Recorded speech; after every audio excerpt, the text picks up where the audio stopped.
Come on.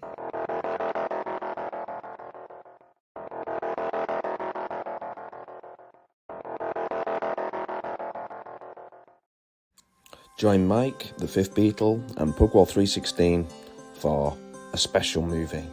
We got together and started talking about the idea that became Dead Man's Shoes. We just got talking one night about, I don't know, just some of the things that had gone on in our communities and things that had happened, and you know, they were kind of atrocities, but they'd been left, you know, almost, and gone unnoticed, unrecognised, and you know, horrible things had happened, but they'd been done in the name of leisure almost, you know. It's like, well, this is wrong, and we started talking about incidents and thinking, well, nobody ever paid for that, you know. Them guys are still going around today, and it just sparked the idea of the brother coming back after 10 years, and kind of making it's the basic bones of it, or it's a revenge movie, but you know, the difference is that we set it in the Midlands, you know, in the peaks, and thought, well, what if this happened in our town, you know, this thing, instead of in you know, Ohio somewhere or something like First Blood, or what if this happened here? So that was the basis of it, and we wrote it in a few weeks. We had not a completely kind of full and strong screenplay, but we had about 60 pages of scenes and dialogues and things that we knitted together. But I think that, you know, the truth of it is that we come back to what feels the most honest to us in our heart, and that's where Dead Man's Shoes came. And I think we shot it in less than 3 weeks. So that was the mentality going in. It was just a guerrilla style, back to basics film, you know, with a smaller crew as it was necessary. The greatest British film of the last 30 years, it's got to be in the conversation. It's so quotable, so intense, really hard to watch, but Paddy Considine is Britain's De Niro. He's got to be one of the greatest living actors.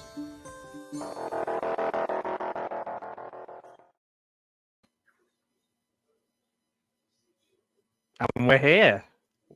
We are here to watch Dead Man's Shoes. I'm joined by Mike. How you doing, Mike? I'm good, man. It's good. It's all good. All good. Looking forward to this one. Yeah, me too. I've been looking forward to this for a while, since you first mentioned it. Yeah. What's your kind of relationship with this film? Well, Sorry, it's a bit of a bummer. Yeah, I go back probably. I think I didn't. Well, I don't know whether it ever aired in cinemas in the UK, but I remember renting it out. This is just at the tail end of the video store era. I think it may have even been. I may have even rented it through Amazon's. Do you remember Amazon had like a DVD on demand service where you'd rent movies and you through the post, and then you'd send them back, because this is 2004, so this is pre-streaming. Certainly this is way before people had broadband and shit like that. So yeah, I think I might have rented it through Amazon's service, and then after that I was just like hooked, went out and bought the DVD, and a lot of my friends watched it as well. You know, they kind of like felt the same way I did. They just kind of really, they just got it. You know, if that makes sense. It resonated with people. Oh, it did. I think it's quite an unusual film, because I mean, I'm not from the Midlands, and you're not from the Midlands, but it's a kind of almost it does hit home, because it's kind of talking about things or groups of people, certainly like almost like a forgotten group of people, like people who are kind of not mentioned. Like maybe the Northwest's a bit more on TV now because the BBC is located in Salford, and but it used to be that it was just London. Everything was London based. When you see these things, it does feel very real. Like I always, it reminds me of like of growing up in some of the places where I grew up when I was a kid, and how you just kind of see stuff, but keep your head down and keep walking and just pretend like it was just perfectly normal. And that's that feeling I get with this film. And it's like you were saying, there's like kind of like when Paddy Considine said then, atrocities going ahead in the name of leisure, and I was like, that's it. That's what this film's about. It's just like casual ruining of the week's life. It's like, I even thought about this film the other day. I was at the football, and I was just stood there on my own, minding my own business, and this guy came over and just started being an idiot. And I was like, "You're doing this because I'm on my own, and I look pretty harmless." And I was like, it made me think about this film, about that kind of the danger of being kind of a harmless person in certain environments. So Shane Meadows, any of his other films? Are you a fan of any of his others? I was going to say This Is England. I know it's the obvious one, but it's kind of the movie that kind of, I think that was 2006, I think. Yeah, because I've got a box set here, and I'll be honest with you, mate. I've not seen it. I've not seen This Is England. I find it hard with sort of football hooliganism related films. Like, I saw ID when I was younger, but like, I've got, this has got Room for Romeo Brass, Dead Man's Shoes, 24/7, and This Is England. The only one I've not watched is This Is England. All the series as well. I'm sure it's brilliant. I'd imagine it is. Is it? Yeah. Yeah, it's not. It doesn't hold it. It doesn't pull its punches, you know. But it's a typical like gritty. It's a typically British bleak, especially because it's set in the 80s as well. The 80s were just like more bleak. You know, I mean, we've got this image of the 80s. Like, look, we have this image of the 80s as like all this technical. You know, because we think of the American movies of the 80s, and we think of, like the Miami Vice or something. Yeah. And then you look at the way the UK was in the 80s, and it's grey as fuck, and it's just like, you know, and especially the inner cities and the towns in the 80s were just in a really bad state under like Thatcher and that. So you know, especially where you know, wasn't too bad. The area I grew up in, Liverpool, wasn't too bad, but you know, certain parts were just left to rot, and you know, it's kind of you know, so like the 80s of the bin strikes and things like that, and like I remember going into Manchester on I'm like, I just remember going into like Manchester and just seeing rubbish everywhere, and just being like, wow, this is it felt like very Escape from New York kind of thing. Anywhere north of Swindon is a corrupt wasteland. I feel like I feel like Gareth's biased there, but you know, that's fine. We're allowed to like what we like, even if Gareth does make Northerners. So. Yeah. Oh man. Well, that's okay. I'll take people on a case by case basis. So Shane Meadows, we've talked about you know, the kind of the background for this film. Don't want to give away too much. But for people maybe watching it for the first time, and you know, A Room for Romeo Brass is kind of a really good one as well. Like, kind of a bit more. There's a bit more humor in there. It's still got some sad bits in it, but Paddy Considine's amazing in that too. Bob Hoskins in 24/7. There's LeDonk and Scorsese. I don't know if you've seen that one, the rapping one that he did. That's really good. There's a rapper called Scorsese from Nottingham. And it's him and I think Thomas Turgoose. No. LeDonk is Paddy Considine, is his tour manager, and he's basically just the worst tour manager in the world. It's mainly improvised. It's really funny. And the other one, Somers Town, is a good one. That's one. That's one I need to see. I've seen the trailer for it. It looked interesting. That's good. The kids in that are really good. The kids are. He's in that, and then I think, and I know that I just saw that today. Actually, somebody recommended online the what's it called? Gallows Pole, that he's done, like a TV series, the Gallows Pole, and I didn't realize that was Shane Meadows. It's passed me by completely. Whether it's like sounds a bit like a kind of Witchfinder General kind of thing. I've not heard of that. No, I literally just saw it. Came up today. It said best things from 2023. I was like, well, I've managed to almost get through 2023 with it. Missed it completely. So, I think it is on Pluto in the US and the UK, and I think I saw it on Tubi. It's on Amazon, and like I say, I've had this box set now. This is back when I was just started buying box sets, and I still haven't got around to watching This Is England, which is shameful. People are just coming on now. Like I think a lot of people coming on and saying how much they they like this film, or certainly they're gonna give it a chance. That's nice. That's cool. Yeah. Oh, it's nice. And Jamie's here. Congratulations, Jamie. And John Woo's. What's that? Speaking of Revenge, John Woo's Silent. Oh yeah. It's supposed to be interesting. It's supposed to be very silent. John Woo's Silent Night, like in the sense of I don't think there's going to be a lot going on in terms of dialogue, which is probably what you want there. Oh, you've got a visitor. You've got a Springer. Yeah, Springer Spaniel. Yeah, she's not as young as she used to be. So. Me too. Oh, she's nearly 12. I've got Springer. She's the mine's 7. She's currently just in a big circle downstairs, hating this weather. She's too soft for it. She can't handle it.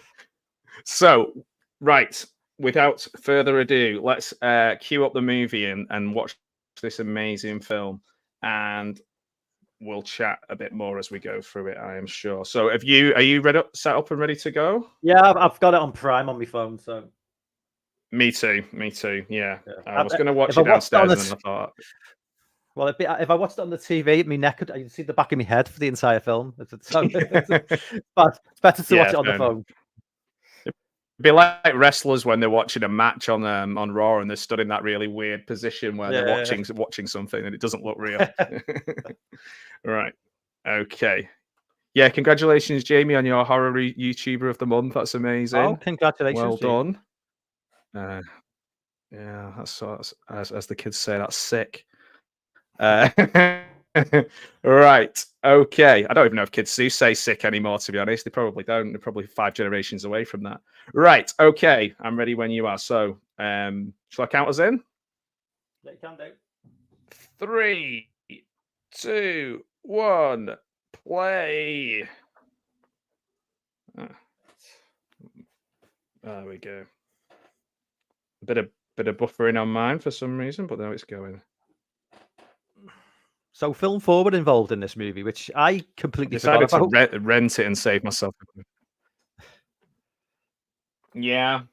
They back when Film Forward were genuinely putting money into things. I don't think that's really what's happening at the moment. And the same with the BFI. I don't think that there is anything going in until maybe after films have been made and are probably proving to be relatively successful. So yeah. Snazzy. Yeah, snazzy would be a good way of describing it as well, man. I do like that. Hey, Sean McManus is with us as well. I've mentioned him. What's up, Sean? Yeah, I do like the opening. Great tune as well. That's cool. Yeah. It's a good kind of eerie, folky kind of sound. Yeah. I need to get the subtitles on here actually, if it allows me to. It's probably an advantage. Anybody, certainly any Americans watching it for the first time, subtitles would probably be a bonus because there's certain scenes where it'd be, if you're not a native, it's probably, especially some of the lingo they use as well. It's quite tricky, you know? Man. Yeah. But it's quite unusual, isn't it, to hear like a Midlands accent in a film? Really, you don't hear. Yeah, you're more likely to hear like. Well, it's very. Yeah, I mean, it's quite sort of. It's not like sort of Nottingham accent, I think, like sort of like East Midlands rather than like West Midlands, because West Midlands is it's quite soft, isn't it? Yeah. It's quite a soft accent. It's like a friendly. It's like a naturally friendly sound. Yeah. Even when you're threatening someone, as we'll see later on, even when you're threatening somebody, it's like there's always a kind of calm mate sound to it. Yeah. But I think Paddy Considine's from. All Brits sound funny. Yeah, Paddy Considine's from. Is he from like around Matlock way? I think this is where it's filmed around. Yes, Matlock. I think it is. Yeah, and Jason Brown, who I interviewed, who's making Ghost Track made Ghost Track, and he's doing what's it called? Creek Encounters, his newest film. He was in the college. He was in the college scheme with Shane Meadows the year below, and they were editing this on the same machine he was using. So when he'd go on to edit his films and his student films, they'd leave like Dead Man's Shoes on the machine. But he was saying like they were one of the last year groups to actually get money, like kind of get money and support and like funding. It just doesn't really happen like that anymore. Just going to change my we're I'm buffering slightly. Got a bit of a buffering issue because where the computer is, sometimes the internet just drops for no reason because the router's downstairs. So we don't always get the best, but I'll try and... Yeah, I do need to check out. People are saying like I need to check out This Is England. It's one of those things because I had a friend who he wanted me to watch all those like ID and all those ones with people going undercover as football hooligan kind of films, and like it just tired me out, and I was a bit like I'm not sure I want to watch another one, but I'd imagine there's a bit more heart to it with I mean, This Is England is more of a This Is England is far more of it's about race, and about prejudice and growing up. It's about the 80s and the sort of like the whole skinhead movement as well. It's very like nuanced. Yeah, I didn't. It's one of those. It's like there was that big glut of kind of football, like maybe it was like based on a book by a famous football hooligan, and then they just crank out really crap, versions of just you're going to join the firm, and then he wants to leave the firm, and I was like, oh man, I think it was just oversaturated. So I put it on the back burner, and then sometimes when you put things on the back burner, you never end up going to see them. Funnily enough, though, social media does throw clips of the This Is England TV series at me quite a lot. So I've seen quite a lot of clips from the TV series, which is weird. The fact like the sort of final 10 minutes of the last series is like really sort of heart wrenching. I will say everybody's because it carries on to the characters from Stephen Graham's in it from the movie. The guy, right? Oh, the main sort of like protagonist one of the main protagonists in the movie. He's in it as well. So it's like definitely hard. Have you got a timestamp? Because I've just managed to follow a through line kind of. Where, I'm on 5 minutes 20. Okay. 5 minutes 22, 25, 26, 27, 28. 5 minutes 30. Do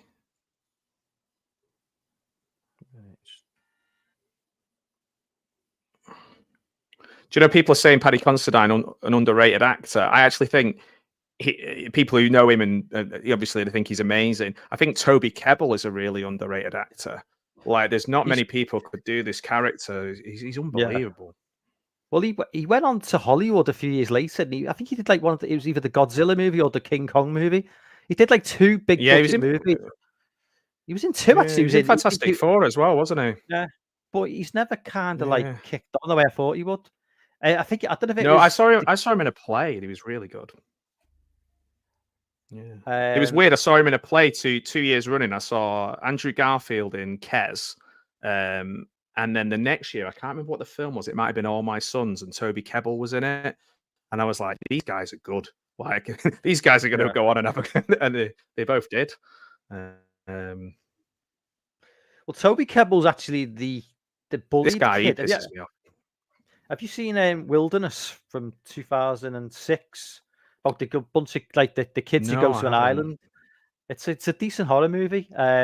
It's who's the guy who's always the guy he's in everything. He was in one of those hooligan movies from the 90s. He's in Dog Soldiers, like the British the main guy, like the head of the team.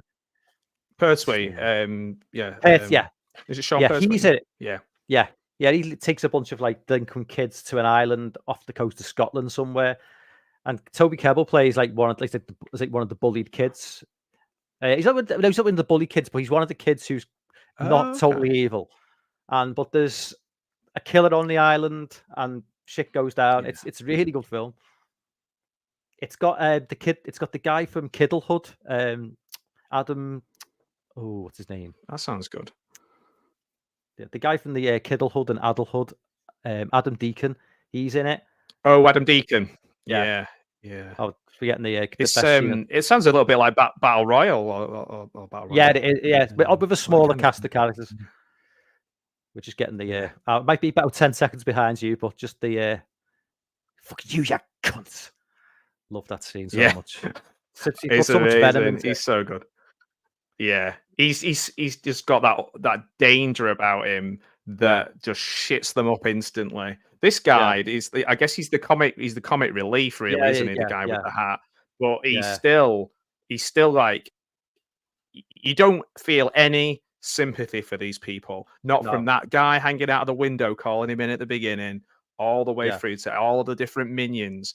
There's nobody you feel. The only, I suppose, the girlfriend you feel sorry for, but other than that, all of those guys, you're like, fuck those guys. I mean, from the off as well, it's clearly like a real low level operation. This is small town drug dealing with like apart from Gary Stretch, they're not really to be taken seriously. You don't look at these guys and think these are hardened gangsters. Gary Stretch looks the part of a hardened gangster, but even he is basically a small fish in a big pond. You know, these are like very, very low level drug dealers, but it fits in perfectly with the setting because this isn't meant to be. Yeah, they're just kind of filling the time. Yeah, this is not like like drug, cocaine barons in like South America or this isn't like Goodfellas or no. This is yeah. But it makes it more relatable because you see this on a day-to-day level more, like in our circles. So we've all seen the drug dealers on the streets. This is a good scene when he shakes his hand as well. It's just this is it, and I think these people are certainly like you say that. Yeah, it's amazing, like how he does so much with so little. I mean, it's just, again, it's a sketch. And like they're saying, it's not like this was really tightly scripted, but they knew exactly. He knows that character inside out. He knows exactly what he's trying to put across here. Yeah, he's not in a rush, which makes him because he's not in a rush. That makes him even more dangerous. Yeah, everything he's doing, he's thinking about. These guys, I love this. Yeah, this is almost seems like it's ad-libbed. The discussions they're having, it's just like, oh yeah, just total, just chatting absolute shite. You couldn't script it. And like there's I think there's on one of the Blu-rays or the DVDs or something I watched this on. There is an animated version from this part through to the part where he comes in with the mask on. And someone's animated it and made it into like a cartoon, and it looks really, really good. And they're all, when they're bickering with each other, it looks just so good. Yeah, a bit like what they did with the when they did the Watchmen, obviously Watchmen comic, and then the Watchmen film, and then they made the film into like a graphic novel film, if that makes sense. Yeah, it's similar to what they did there. Yeah. And a lot of these guys are in nearly all of Shane Meadows' stuff, aren't they? Like they keep popping up. Well, the guy with the beady hat on, with the hands, he was in Coronation Street years ago in the 80s. It was like a really young guy. Was he? Yeah. He was like I've watched. I think I may have watched it until about 90s. Yeah, he was like maybe, so I might have seen him.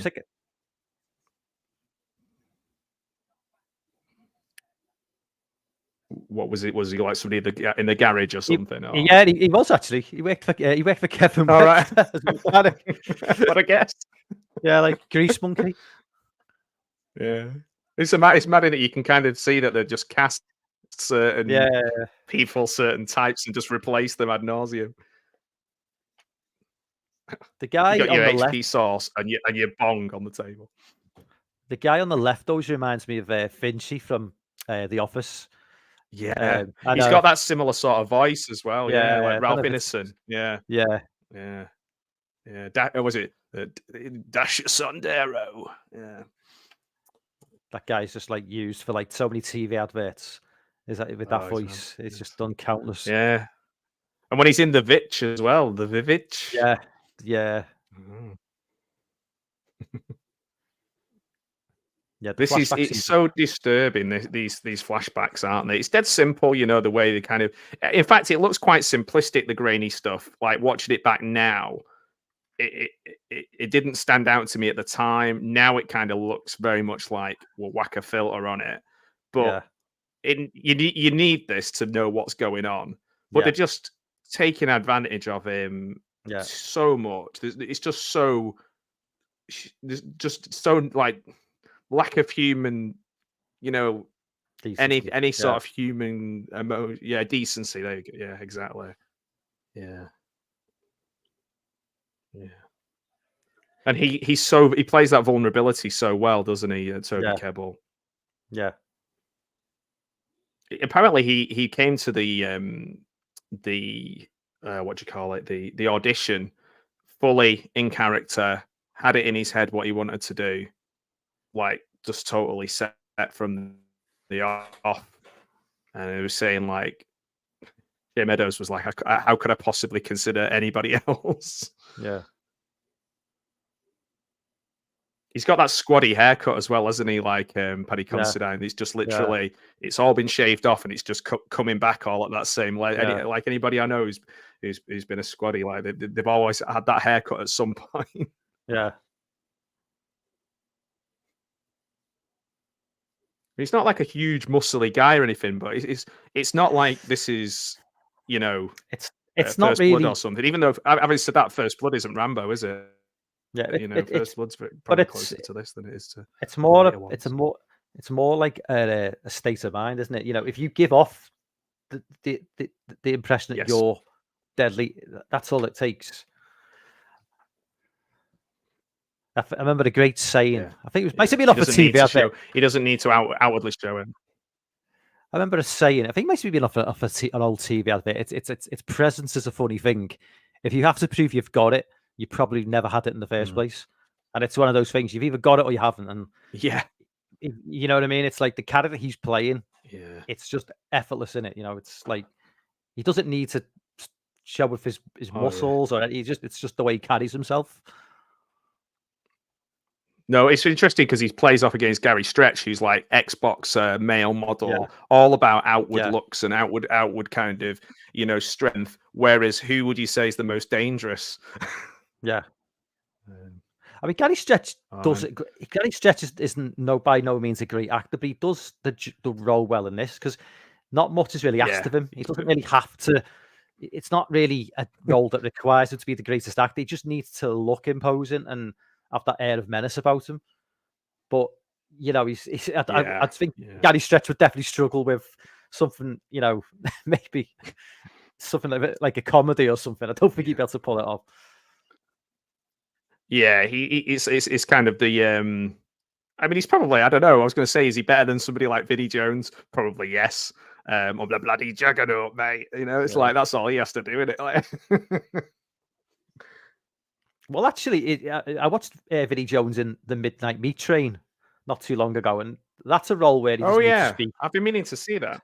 It's a good movie, actually. I had not seen it, and I'd heard people talking about it for years, and I really enjoyed it. But like Vinnie Jones doesn't say anything. Funnily enough, it is on my list. Look at these guys dancing about and prattling about. It's like almost like a proper student gaff as well with the posters on the wall. You've got like the 1966 World Cup. I'm sure I had that 1966 World Cup poster up in my digs.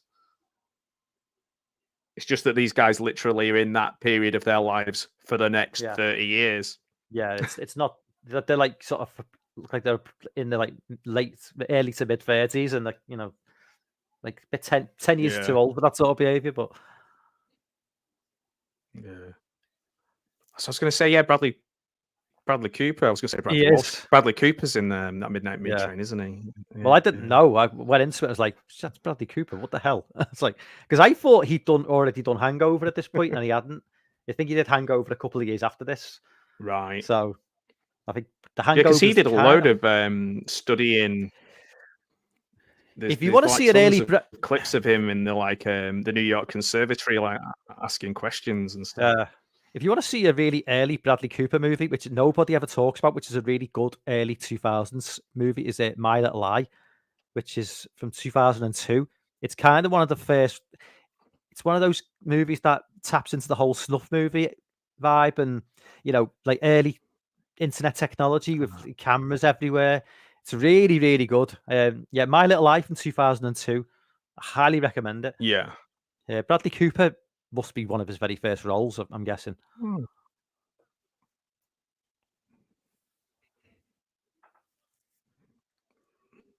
Yeah, because I think the first I sort of saw bits of him was like him asking other famous actors questions on the inside the actor's studio.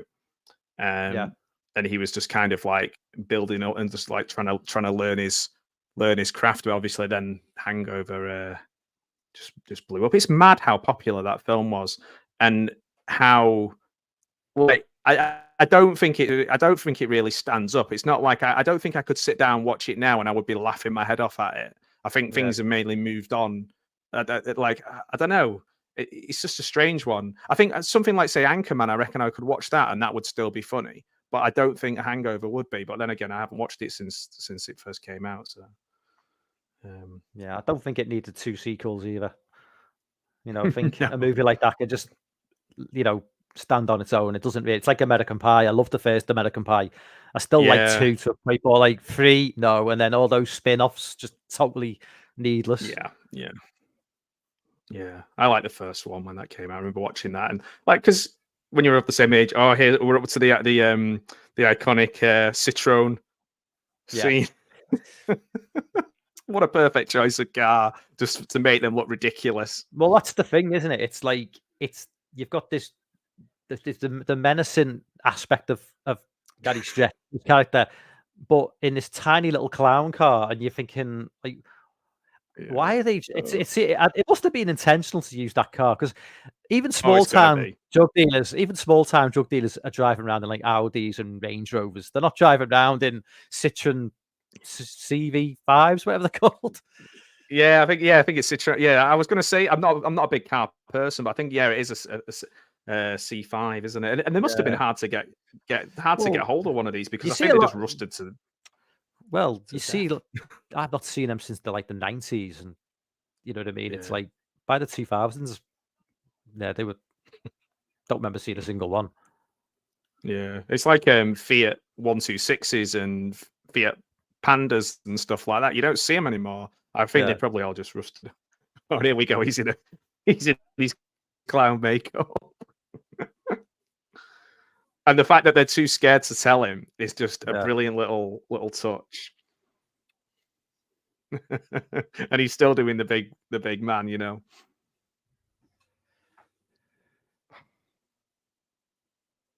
He actually plays this bit quite well, I think. Because he could do it really OTT, but I have a feeling that Shane Meadows is very good at coaching people through their scenes and getting a natural performance out of them, whether it's little kids or boxers or whoever it is. Yeah.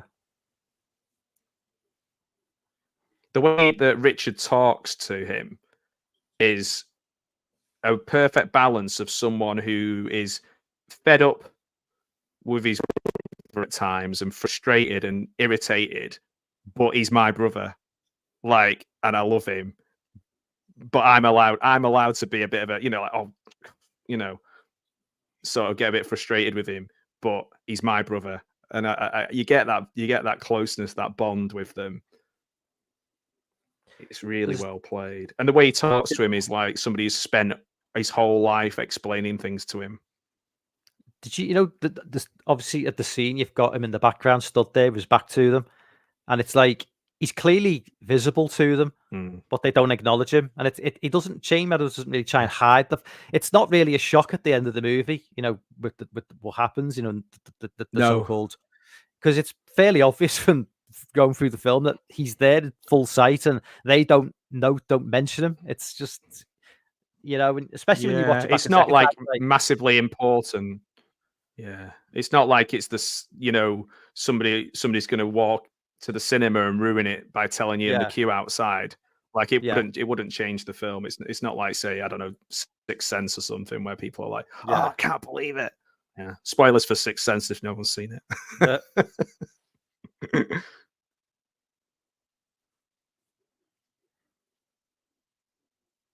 Yeah, detestable Irish's Bradley Cooper. There was a Limitless TV series. I think he was in the pilot for that, and then a different guy took it over. So he's got Enter the Dragon poster behind him as well. It's like, it is proper like testosterone boy style decor in the yeah.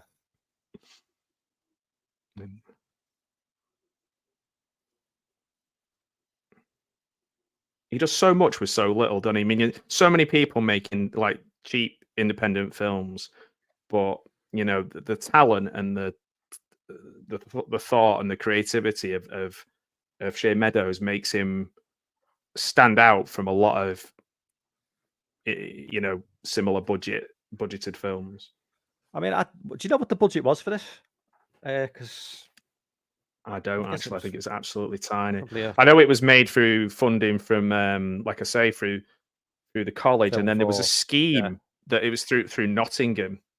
There was a scheme through this college in Nottingham, and then like Film 4 might. But then again, it might be like people have said to me, where once it's had a decent run at a film festival and you've paid to get that in, then they put their name on it for the advertising, the posters and things like that. And I believe the original poster was done by Johnny Vegas, which is pretty a bit of a strange one. But this is one of the hardest scenes, I think, to like one of the more upsetting. Just a big fucking bully.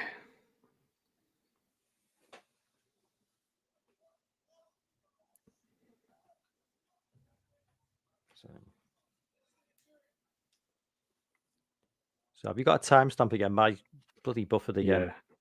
I'm on 20. I'm just coming up to 25 minutes in about 3 seconds.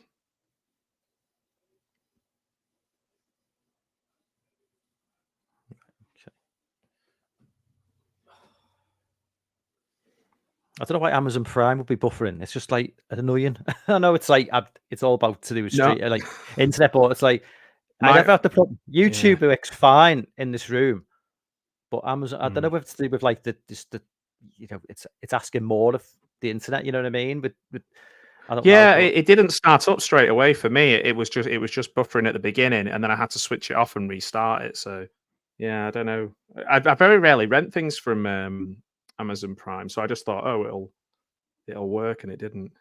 Yeah, I kind of it is. Jump between Amazon Prime. I mean, I don't know how many streaming services you pay for, but I tend to have one on the go at any one time, and then just jump between them. And occasionally, if something's, I mean, sometimes you just have to go down the good old pirate route, because there's just like, it's ridiculous, isn't it? I mean, like, it's crazy. With Spotify, like if you like me for music, you have like Spotify or one of the others, and they've got everything. And obviously it's going to be different with movies, but who can honestly afford to have Netflix, Amazon Prime, Shudder, like YouTube Music, or YouTube? You can pay for movies on YouTube, and Disney Plus as well. I mean, it's crazy. I mean, I used to get quite a lot through BT, and then when we moved out into the country, they left me without the internet for like a couple of months, and they were just like fucking useless, and charging me hundreds and hundreds for the thing. So in the end, I've just gone the sort of Fire Stick route now. If anyone's watching from BT, but it's I just have the most basic package on have the most basic package on Netflix, and I think I get Disney through my phone, and that's it. I use Tubi. I probably use Tubi and YouTube more than anything else. Just put a VPN on and watch Tubi. Yeah, because everybody, all the American YouTubers always rave about Tubi, and I'm like, oh, we can't get it in the UK. It's just like, I mean, we get. I don't know if you ever got on if you, with your smart TVs and that, they have like Plex built into it. Yeah, like, Plex and Pluto, and you get there's like 99% utter crap, and then there's this 1% is like decent. If you can put up with the ad, you just got to put up the adverts. The adverts is a major headache, but you know. I was wondering, do you know, I was just thinking that, you know, he's got the jacket with knob written on it and the spray painting. I wonder if somebody kept that. I wonder if that somebody has that jacket. Shane Meadows has probably got it somewhere. He's got that, the knob jacket. Yeah, this is probably the worst of all the things they do to him. This is probably the worst one now. Yeah, with that girl, and it's obviously she's just a piece of meat that they, you know, throw around. It's just a bit of his property. Everyone's his property, really.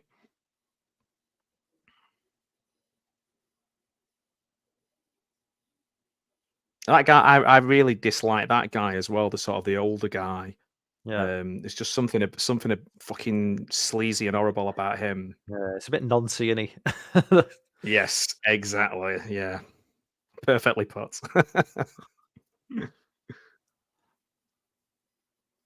Yeah. And bless him, like Toby Kebbell's just like, he's essentially a child, isn't he? Like Yeah.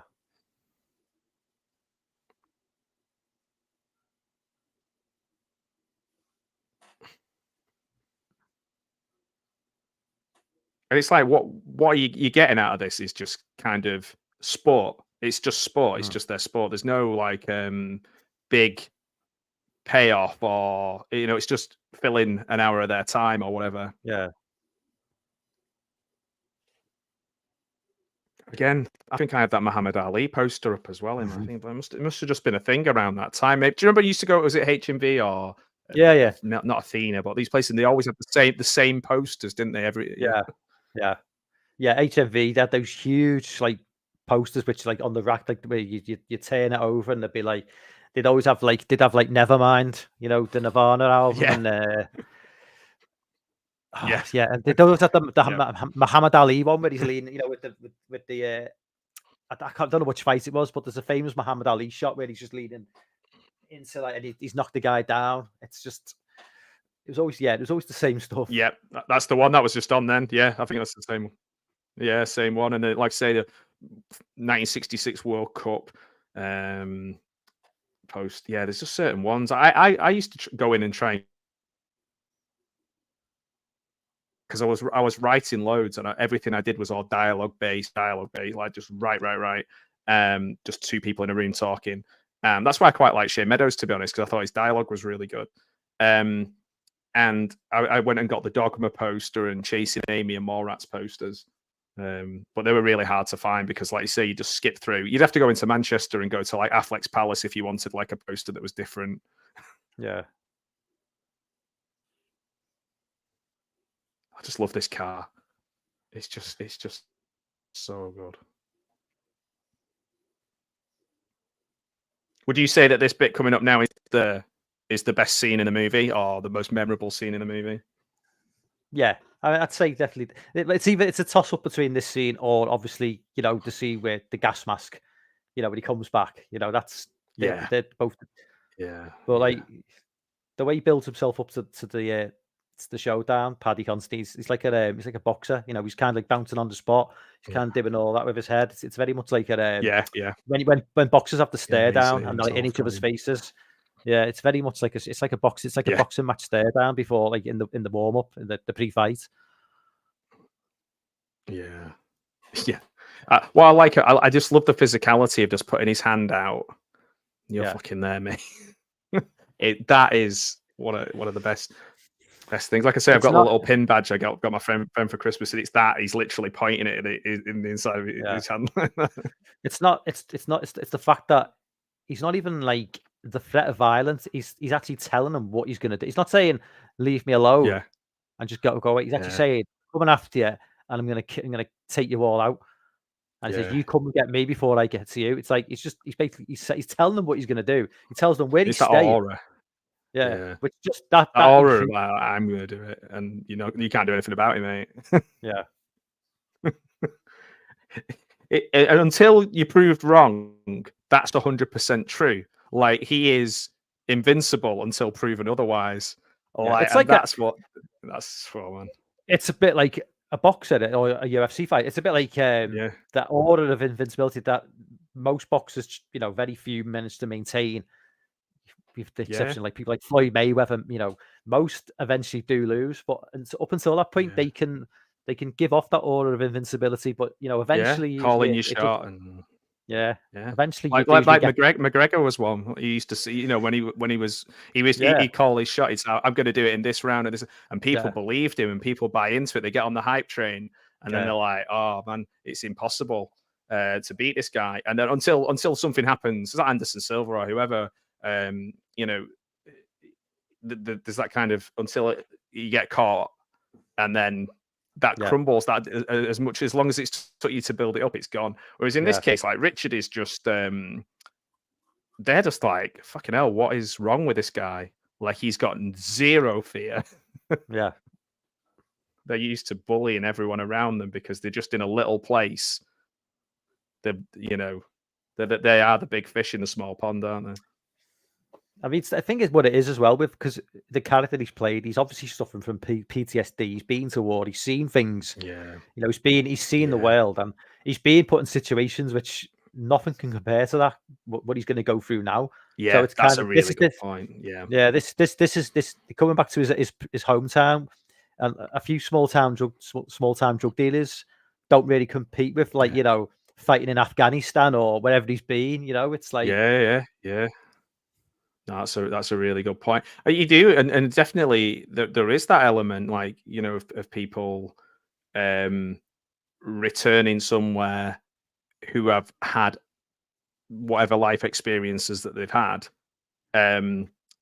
You kind of he's outgrown it, and he's got no desire to be friends with them. He's got no desire to get anything from them. He doesn't want anything. The only thing he wants is revenge. Do you remember a movie from the 2000s with Sean Bean, like with a similar plot, where he's an ex-soldier? It's not on the level of this, and it's a lot more. There's no relationship with the bad guys. I'd say he comes back to his town. There's a bunch of ASBO delinquents who are causing chaos in the air. I cannot for the life of me remember. I'd have to go on IMDb, type in Sean Bean, and just scroll through. It's from, I'd say, around about 2006, 2007.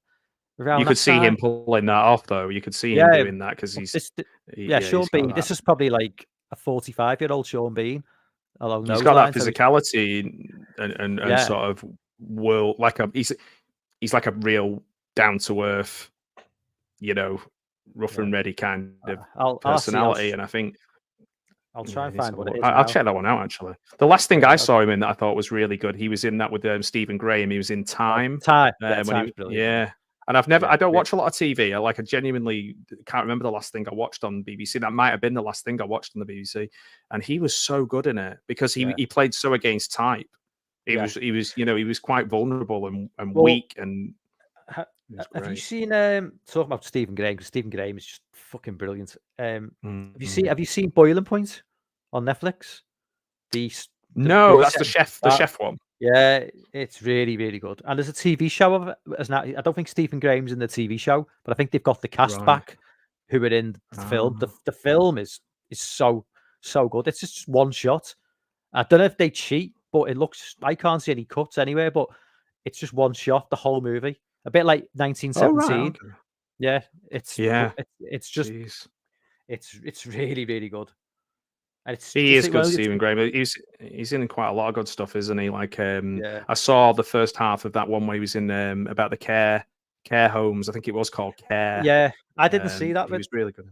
Yeah, that's quite hard. Good in, there's one called The Virtues where he plays an alcoholic, which is really, really good. Oh, I saw the part where he's in the pub. That's it. That's powerful stuff. Yeah, it's just once he takes that first sip, then it's. Yeah. that's probably, I would say, the most realistic.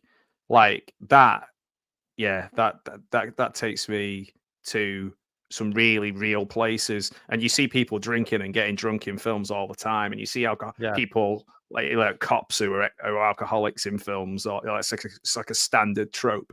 But when I saw that clip, I was like, it made me shudder, because it felt like people I know. Like it felt really, yeah. That's pretty incredible. It's like funny, isn't it? How like Matlock is a character in this film as well, in Derbyshire, and it's a place you don't see in films. I can't think of one other film where, or maybe there might be some of the kind of witchy kind of films. You know, like I'm not sure if you know, you kind of witch trials kind of films were filmed around here, but a movie that is, I don't think it's a Shane Meadows movie, but it's set around the area of Dead Man's Shoes. There's a movie called Tyrannosaur with Peter Mullen, with Olivia Colman. Oh yeah, 2011. Yes, that's set in that neck of the woods. Yeah. That's a really good movie as well. Oh, so that is movie, that Paddy Considine directing it? Yes, it is. Yeah, Paddy Considine. Yeah, you kid. Yeah, that would make sense. Yeah, it's Olivia Colman. I have seen that. Really, it's a really good movie.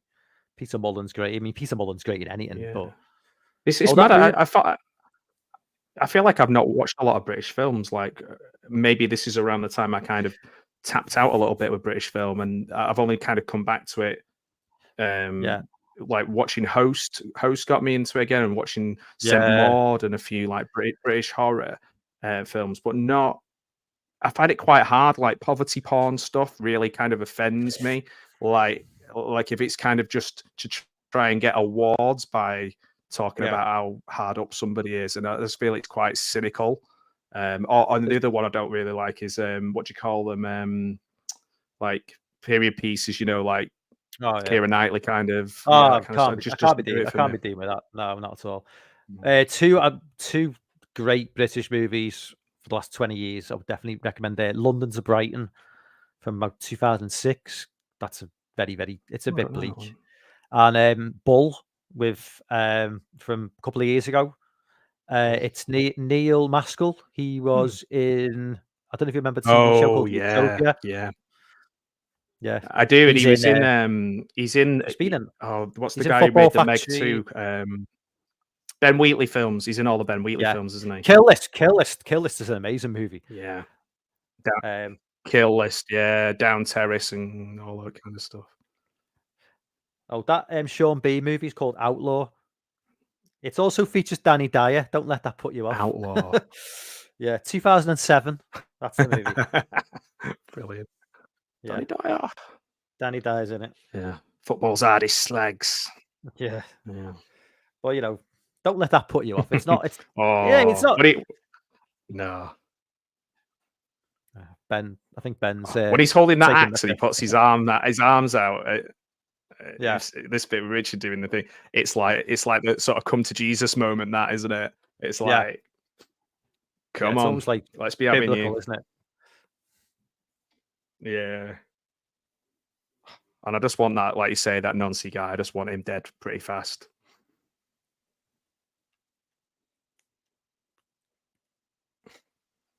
Oh yeah, Saltburn. Yeah, do you know what I think in terms of British actors? Barry Keoghan, he's so good in everything. I used to watch Love Hate, the Irish gangster thing, and he was in that. And and then he was also in one called I think it's called Calm with Horses, or Good with Horses with Cosmo Jones. That's amazing. He's good at everything. Calm with Horses. He was in and what's the other one? What's the one with Colin Farrell? What's the one with Colin Farrell? Oh, is it? What's it called now? Oh, I can't remember. I know which one you mean. He's like Colin Farrell's like a psychiatrist or something, or is he like he's like a problem? He's a problem kid, isn't he? He's like fucked up. Yeah, he's Colin Farrell gets drunk and kills his dad by accident, and then he kind of I always get it mixed up with A Cure for Wellness. It's one of those long Sacred Deer, The Killing of a Sacred Deer. That's it. He's amazing in that. He's one of the few where he's got that sort of power that somebody like Paddy Considine's got in a different way. He's a different character. He's more vulnerable, I guess, in lots of ways, but it's that really incredible. I don't know, like going back to somebody like, say, Richard Harris, or somewhere where they can just tap into something that maybe other actors can't.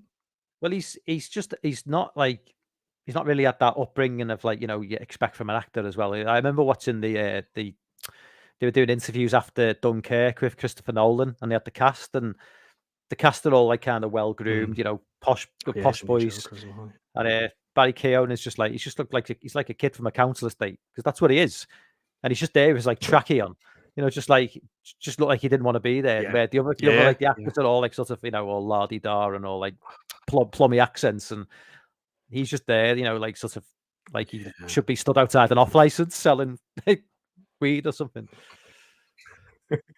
Oh man, he is so good. And like Killing of the Sacred Deer, because I'd watched The Lobster and a few of the other films before that, and I found them a little bit, they just left me lacking. But I think he and Colin Farrell, to be fair, and all of the characters in it, they're all really, really good.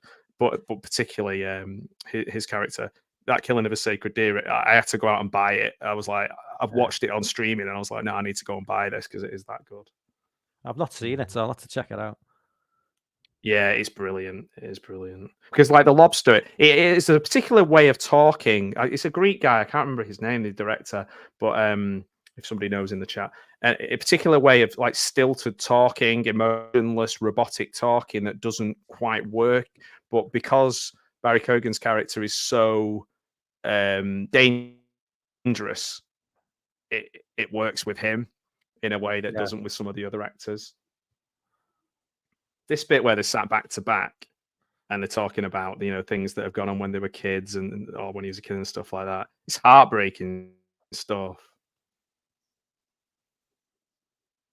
It's the most simple dialogue. But they are so pathetic, these bad guys, aren't they? They're like, just even... It's a bit like when out-of-town people are in the country and they're just wandering around and they look very... I don't know what the word is. Like fish out of water and soft. And like they're worried about getting mud on the shoes, kind of thing. That's probably what people think about me really around here. So, wait, are you from Stockport originally? Did you say? Yeah. So Stockport most, and then I moved up to Bolton and worked in Bolton and Wigan for about 14, 15 years, and now I'm up in Cumbria. So a big change. I was going to say you snowed in. No, but there's most of the roads are closed. Yeah, I was going to say. Seeing the traffic reports. Yeah, we're kind of waiting to see if any of the schools are going to be closed tomorrow. But it's just the road. It's just like, because we're about 40 miles away from the M6, so the parts of the M6 are closed, but that wouldn't make any difference at all. But there's just little bits. There was a few accidents yesterday, so we'll see. They put some, because we're just down the way from Sellafield, so they're talking about maybe some people who are travelling in not coming in tomorrow. So I don't know. We'll see about how that goes. See, if you hear the sirens, you'll know why. We just barely get any snow where I am because we got the Pennines, because they always say the Pennines block the snow. Yeah. So we get like an inch at the most, and that's it, and it's done for the year. And we haven't had any, because whereabouts are you? In Liverpool. Oh, in Liverpool, in Liverpool. So, because I was going to say, if you're like kind of sort of New Brighton way or that sort of way, you've got like you're not going to get much in the sort of beaches, are you? But then when I went out on our beach, because I live literally just opposite the Isle of Man, so like the beach is outside like 100 yards from house, and I was like, I've never seen snow on the beach before, but I did yesterday. Yeah, I'm kind of like right in sort of like Beatles territory, like. Oh, cool. Yeah, so like Penny Lane's like a sort of 10-minute walk, 15-minute walk. Like sure, it's everything like Beatles related. It's kind of within like 15, 20 minutes, like walking. So like Strawberry Fields, Penny Lane, Lennon's house, cool. McCartney's house, all that. Oh man, that's my like Yeah, I'd love to go to all those places because I've been certainly, like I said, I'm a strange person in the sense of I'm not like a massive Beatles fan, but I am a massive Paul McCartney fan, and Yeah. I with the I bought a few of his books and some of the recordings of the book about the lyrics book. They've recorded it and made it into little short podcasts. So they're really good fun. They're just talking through them all at the moment. The guy's a genius. Yeah. Oh, okay, Jamie. Yeah. So we're getting a bit of snow over here. Not just over here. What have we got? Yeah, not happening in Texas, I don't think.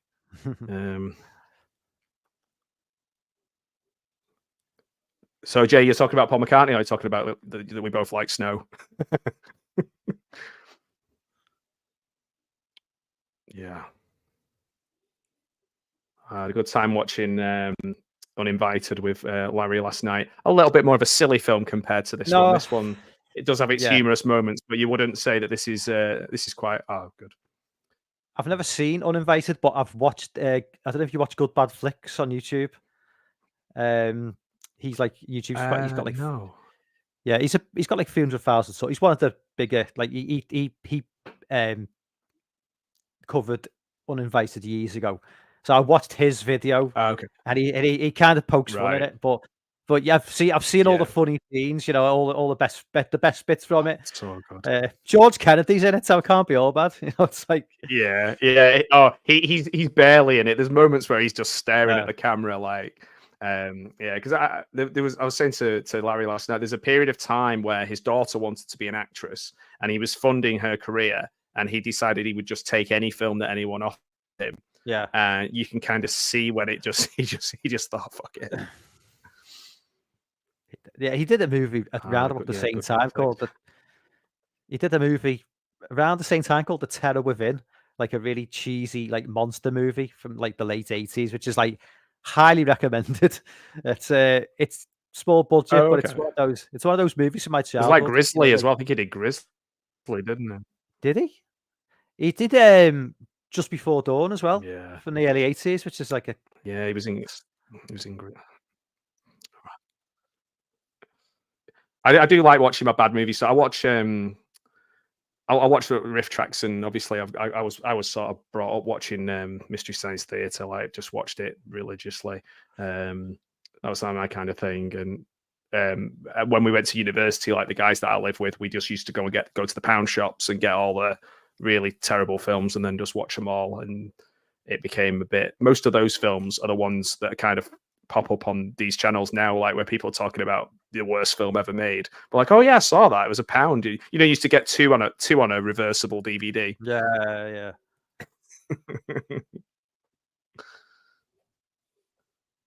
Okay. Get a bit of snow. Weekend or two in the winter. Yeah. I was meant to be doing Chop and Mal with Dave from Savage Zombie Reviews. I had to cancel for just clashed with something else, but Chop and Mal as well. Have you seen Chop and Mal 1986? Yeah.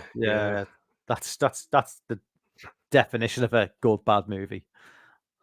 Yeah. This Jamie's just mentioned about Pieces. That's just a great film. It's a good film. There's a podcast where they break Pieces down into pieces, and they do like an episode on 1 minute of the film Pieces, and it's going to be like about 120 episodes of it. But yeah. Oh man, now I am jealous. I'm jealous of Jamie, who saw Chopping Mall in theatre. I actually did that on the podcast last week. I must have seen Chopping Mall 10-15 times. It's just one of those comfort films for me, with like Dick Miller, robots, oh man, Barbara Crampton, just ticks all my boxes. Malls, I love anything with malls in it. Phantom of the Mall, what I say, all that kind of stuff. So good. I would have loved to have seen that in the theatre. Dawn of the Dead, that's a good mall one. So we're up to the part now where he's given them all the hallucinogenics, and they're like all over the shop. Oh, it's really well done with the filters and the way that what he does with this. Essentially, everything is in like one room, isn't it? Yeah. And then obviously there's the bit where it shows the ultimately how it all went, and then it intercuts some of the things that happened to them when he was a kid as well. You see like different relatives and Did you see it's did you disturbing. like towards like obviously the final third, they introduced as like the final, the guy who left the gang, and it's like I didn't see that coming when I first watched the movie. I was like, I didn't know it was going to go there. I just thought it was going to. Yeah, and there's his wife. You kind of feel a bit for his wife and the kids, and he's obviously tried to change. I forget that part every time I watch it. I'd completely forgotten that. And it kind of, that part of the movie is really well done because it kind of shows like the redemption arc of that character, and it kind of shows Richard to be almost like a monster because he's kind of turned away, and Richard's not being able to do that from what he's gone through. He can't let it go. I'm sorry. Yeah, I can't let it go. Yeah, it's like, it basically it adds a little bit of depth to the whole film. It makes it more human. Yeah, because it's not just a straight out revenge thing where the bad guys are bad. They are all bad, and they all do deserve it. But then what Richard's doing is ultimately he's making himself executioner for these people, and no matter what, he's taking a guy away from his kids. He's, that's the reality of doing something like this. It's I don't know if you've read the book. You Can Do Something Amazing with Your Life. You Are Raoul Moat. By Andrew Hankinson. It's one of the best books I've ever read. It's written from the point of view of Raoul Moat, and you're following him through everything that he does, and it totally takes you down the line of having some sympathy for him, and then it gradually pulls the thread away, and it pulls it away, and it pulls it away, and then you just see the facts and the logs and the calls and the history and his recorded conversations, and everything that's in it actually is word for word things he wrote, said, or did, and it's just the way it's presented. That's a bit like this in the sense of that moment with the guy, like you say, the guy, and he's got the two kids and the wife, and you question, you go, oh, maybe Richard shouldn't kill him, and that makes it a much richer film, doesn't it? Yeah, because it would, as great a film as it is, if it just went through the plot of like one by one killing off everyone, and then it just ending with him like maybe killing himself, it leaves it a little bit like sort of two-dimensional. Whereas the introduction at the end gives it just that like sort of like it makes it a more well-rounded film, I think. Yeah. What do you think of Get Carter? Because I'm trying to remember if there's moments in Get Carter of anything where it gets deeper than him just getting revenge. I've not seen that movie for about 30 years. I can't remember either. Yeah, I just remember some of the quotes. I remember some of the scenery, and I just wondered if it had that element to it. I probably didn't. That was like, obviously that was way before my time in terms of the year of release. It kind of wasn't really something that I remember watching it years ago, but I never really thought that much of it. But I think it was just the time I watched it, and I think because it was it's not something I grew up with as a kid, so I don't think I really went into it with that much respect, if that makes any sense. So I kind of went into it not, you know what I mean. It's like no, I know it being a movie, you know what I mean. It's like me taking a movie now from like 10 years before the birth of like my son now and say, watch this. I could show him The Predator, like The Predator from 87. He might go, this is crap, and I'd be like, this is a classic. But you talk about, he goes, well, yeah, and it's hard. It's, you know what I mean. It's one of them sometimes. Yeah, because when you experience it, you're open to at that moment. And that's why sometimes revisiting things after a massive period of time, you go, what did I see in this? Why was I into this? Yeah.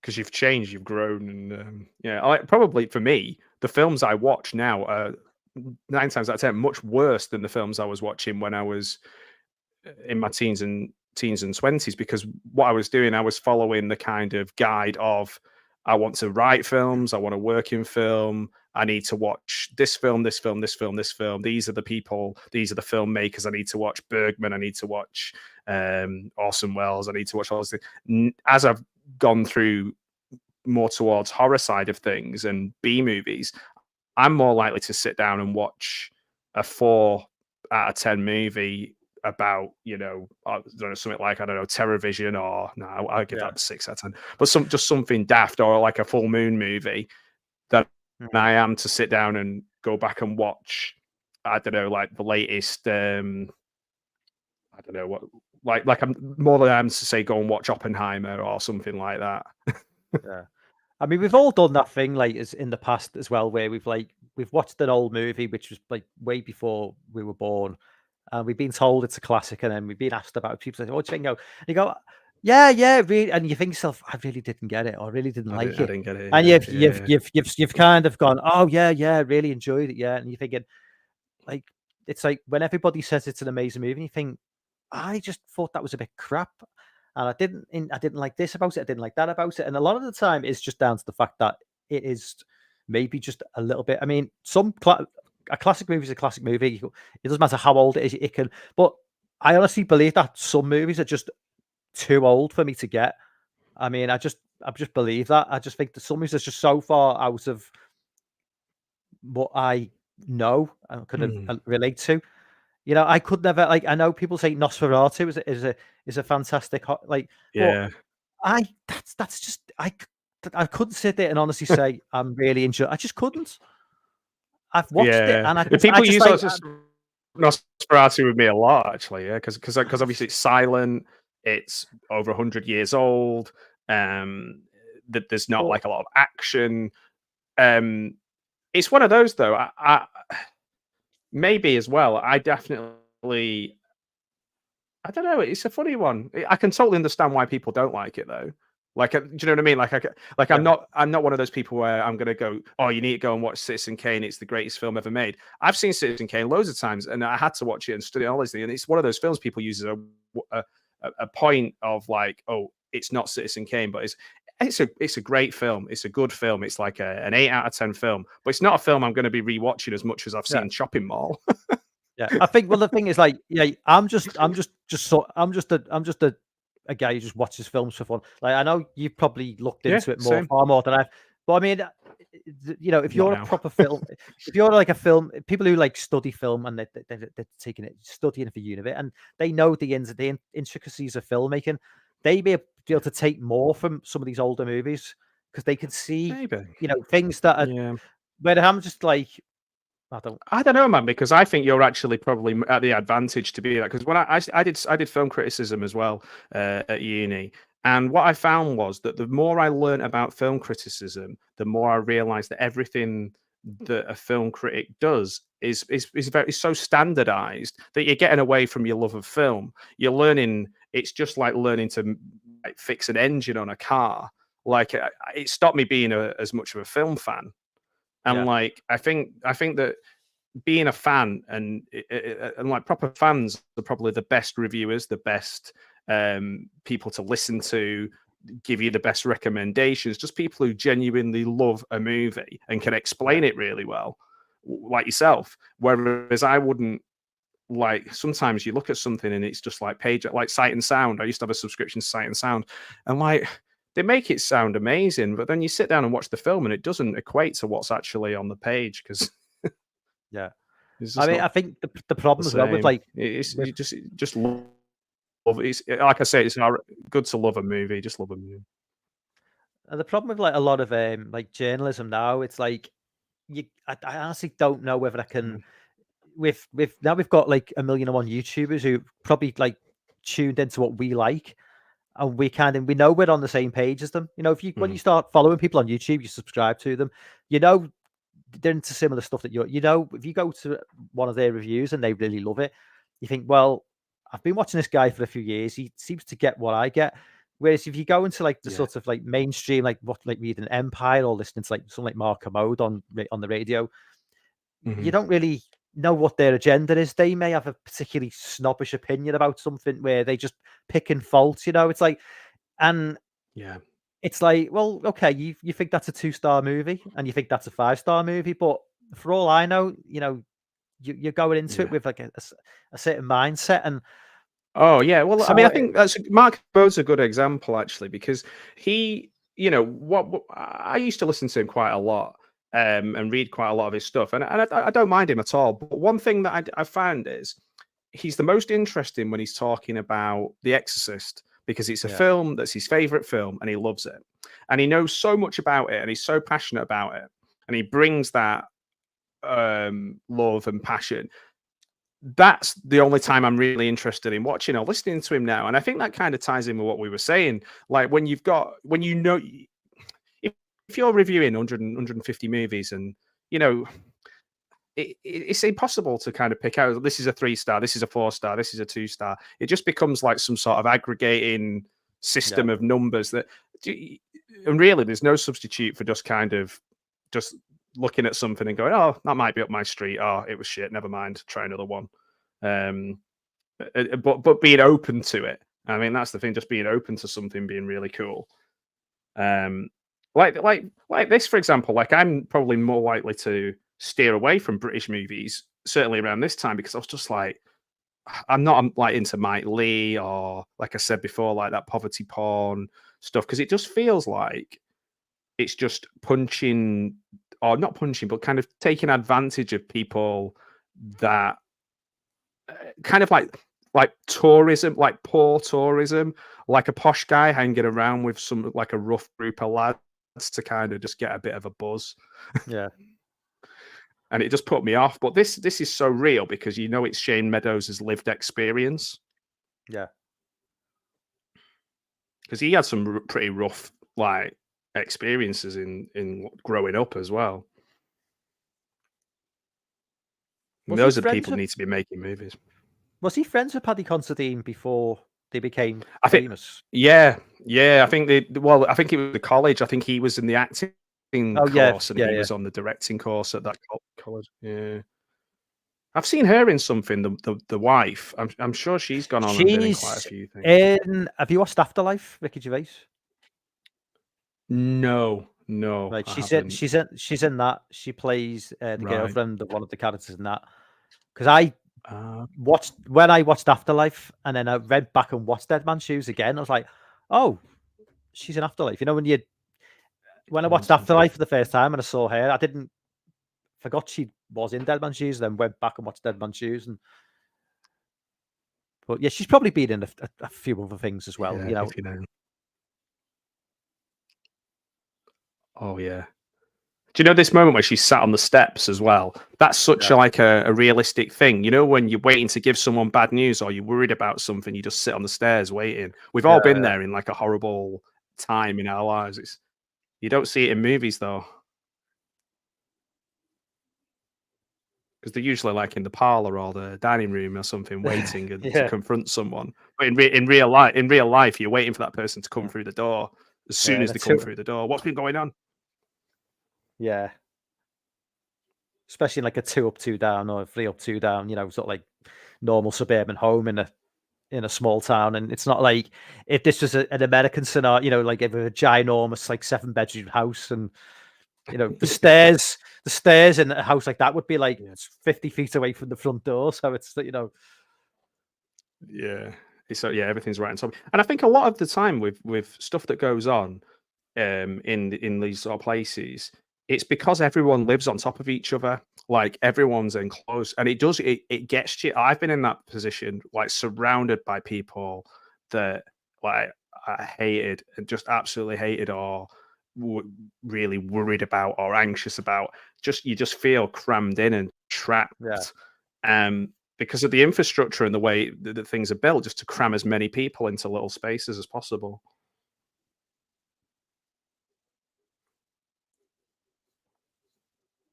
He's remembering it all as well, what he's done and his part in it, even though he was like, he's relatively passive, isn't he, the guy? Yeah. But he was there, Yeah.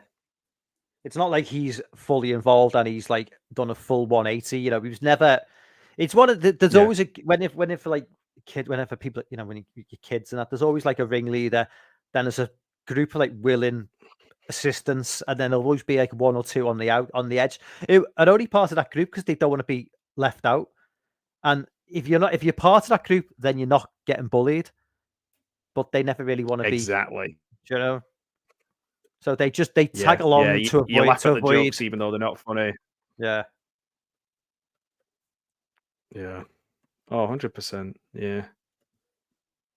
It's hard to kind of explain that. Like, we had a mate when I was a kid who was like really rich lad, and he lived on his own little private road and what have you. And we'd go around to my other mate's house who lived in like the sort of the other side, and I was kind of in the middle.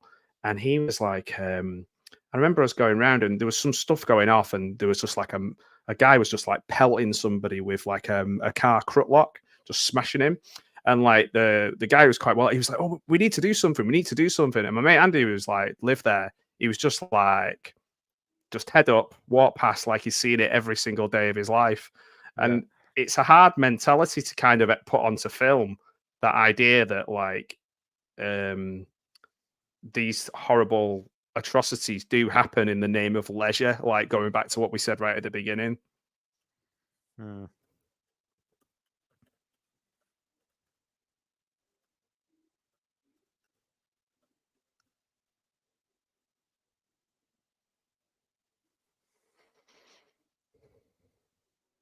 Hey, Russell. How you doing, man? Oh, man. It's even worse that oh, Larry's back. Hey, Larry. It's even worse that they put a goddamn noose around his neck. I mean, that's probably the most on the nose part of the film, really. It's, you know, it's a really strange. It is, again, it's like quite biblical, isn't it? It's like they're taking him to like an old ruined church. It's weird. Because it goes beyond the joke at this point. But there seems to be, if you look at the movie as well, there's like almost like an absence of any sort of like authority figures. You never see, there's never any sense that the police are ever going to turn up. You know, it's just it's like there's never any sense of anybody. It's you know, it's literally self-contained. You don't see, there's never any sense that anybody in the vicinity, like the neighborhood, is ever going to speak out against it. It's almost like a kind of like a Wicker Man mentality where everybody's, you know what I mean? Yeah, there's I think in these little communities though, a lot of it is like it's self-governed. Like I can think of, I mean, I'm not saying I was in the roughest place or whatever, but a lot of stuff that went on around our way, you'd never see a police officer come round, never, not at all. No matter what happened, it'd have to be something. Because nobody'd phone them. Nobody'd phone them. Nobody'd do it. Because you'd be worried that they'd come and knock on your door, and then you'd be like, "Oh, he was the one who rang," or whatever. Well, that's the thing, isn't it? Especially in the smaller the community, like the idea of being a grass is kind of like, you know, it's almost like worse than being the offender. So somebody could be bashing shit out of someone with a crook lock, and like the neighbors will turn a blind eye. But if you grass on them, the neighbors will be like, "That's disgusting what you've done." You know what I mean? As if that's worse than. Yeah. Isn't it funny how that mentality is so deep? It's like I watched an interview with Joey Barton the other day. I don't know if you saw it. No. And he was talking about one of his relatives who is in prison. And he was making it seem like he got in a bit of a scrap. But it wasn't a bit of a scrap. It was like, when you look at the facts of it, it was horrendous. Yeah. Well, it was in Liverpool. Yeah. That was obviously like a massive deal where I was, you know. Awful. Yeah, it was basically just a racist attack. Yeah. And when you like the actual you know, coroners, because you know, on you can put like context on things on Twitter. So underneath his interview, they put the context. They just literally put the coroner's report, and it was what he was like calling like a bit of a scrap, and then he just broke it down on what happened to this poor bloke. And you're just thinking, just fucking. Again, it's like that idea that grassing on someone or going to prison for it is worse than what they actually did. Yeah. It's insane. But this is the same sort of mentality with these guys. But obviously, there's that. Like I say, I hadn't thought about the one fella until you mentioned it. Then about how key he is. That one guy who has kind of left the group and settled down. How key he is to the story until you mentioned it. In my head, it's always just been a straightforward revenge film, like you know, I don't know, not Last House on the Left, but some, like kind of, well, something terrible will happen, and then later on we'll get revenge.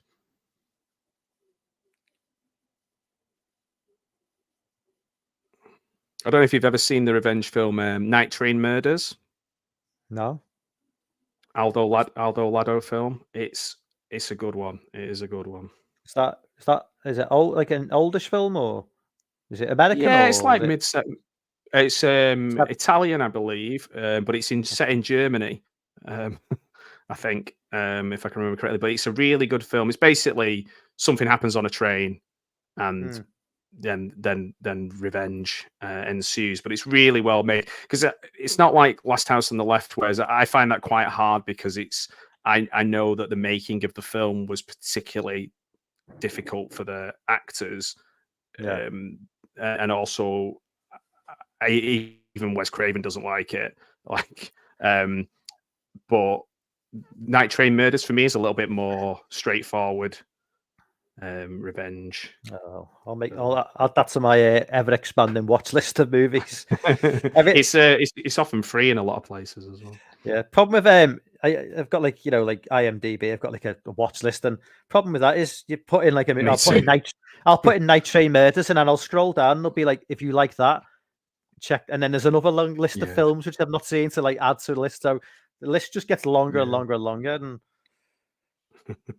well, the guy who directed it, Aldo Lado, he passed away last week, and he also did a film with George Lazenby in it,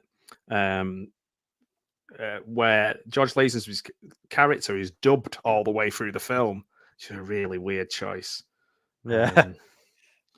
But yeah. Oh, here we are. We're well into day 5 now.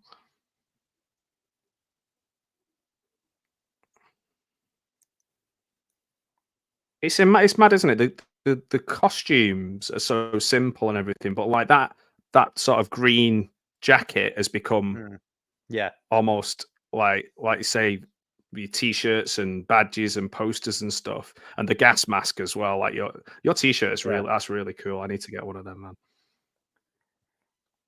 Yeah, I think it was off Amazon. I don't know who was the seller. I mean, it was just one of those where I just literally typed in Dead Man's Shoes t-shirt, expecting no results, and then popped up straight away. I was like, I definitely have to have that. Oh man, Cliff Beef. Once Upon a Time in Hollywood. We got him. We got the guy. I love it. I'm currently working my way through the Once Upon a Time in Hollywood book. I started reading it on holiday about a year and a half ago, and then I just stopped. I've just got into this habit of just stopping books halfway through. I'm reading a weird combination of books at the moment. I'm halfway through Kenneth Williams's diaries as well. I find it hard. I just moved on to like. I just can't get into reading. I moved away from like physical books after because I just ran out of space, and so I just started buying ebooks. And problem with buying an ebook is like, if you read it on your I just use like a tablet, like an iPad, or like a Samsung Galaxy, but you get notifications popping up as well, so you kind of just get distracted. So you're reading a book, and then you get a notification for like a YouTube stream or something. So you end up I don't get anything. What a great book though. I can recommend is because I've not read that many books in the last couple of years. Well, Hellraisers, which is about the life and times of Richard Harris, Oliver Reed, Richard Burton, and Peter O'Toole. Really good. Yeah, really good. It's just amazing. Richard Harris is one of my favorite actors of all time. It just follows their careers, like from childhood to like death, and there's some of the exploits they used to get up to. Like some of the stories are just fantastic. especially Yeah, with I love Oliver stuff Reed. like that. Do you know, I've got I got I got an LP of Richard Harris reading poetry and singing. I just found it in a charity shop for 50p. It's like just the best. It's just so good. He was just full of life. I suppose it's similar to like we were saying about some of these actors that we're talking about, the ones that are right up there. Oh, Russell said the Dead Man's Shoes and Night Train Murders are both on YouTube, so that's cool. It's amazing. So many films I've watched for nothing on YouTube, just checking and seeing if they're on there. It's weird though, isn't it? Because like somebody could upload, like, for instance, Dead Man's Shoes to YouTube, and it could stay on there for like 5 years and never get pulled. But if you do a live stream, with, and maybe you put you put Dead Man's Shoes on the stream watching it, it'll get pulled. Yeah, you know, it's like, how does that oh work? man, I got something the other day, and I can't remember. It was like 10 seconds of a trailer of something that it belonged to the guy who I was talking to, and it was like I got a copyright thing on it. I was just like, oh, yeah, I don't know. Hey, Spicy 4K Action, how you doing, man? Yeah, it's there's no rhyme or reason to it. There really isn't. Well, I remember like Terrifier 2 dropped on YouTube immediately after release, and in HD, and I was like, oh fuck it, I just thought it's on YouTube, I'm gonna watch it. It's like, I'm not a Terrifier fan, so I thought fuck it. And yeah, why not? It's like, one of those. It's like sometimes a wrestling event will come on straight away, and you've got a limited window to watch it, and then it'll go off. You know, and you're like, because I used to watch Monday Night Raw religiously remember back in the day of YouTube when it was like you couldn't upload anything longer than 10 minutes. So Monday Night Raw used to be like uploaded into like about 15 different 10-minute clips, and I used to watch it as quickly as it could before it get taken down within like 12 hours or so, but they'd always be there. Yeah.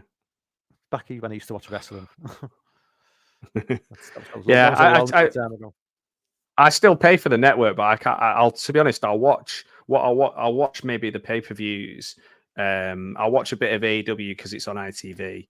But I do tend to skip through it all quite a lot. But I used to be really into my wrestling, like massively. But yeah, I still am to a certain degree. But it's just, again, it's like everything else. There's just too much. It's just too much. Yeah, oh, here we definitely.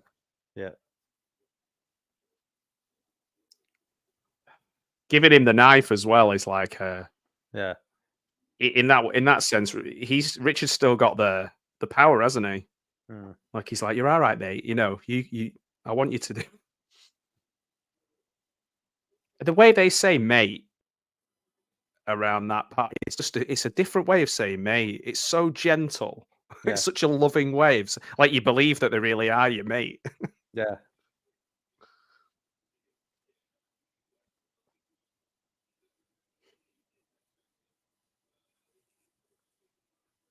It's interesting. This guy's got a very small part to play in the film, but he's in the most like pivotal part of the film.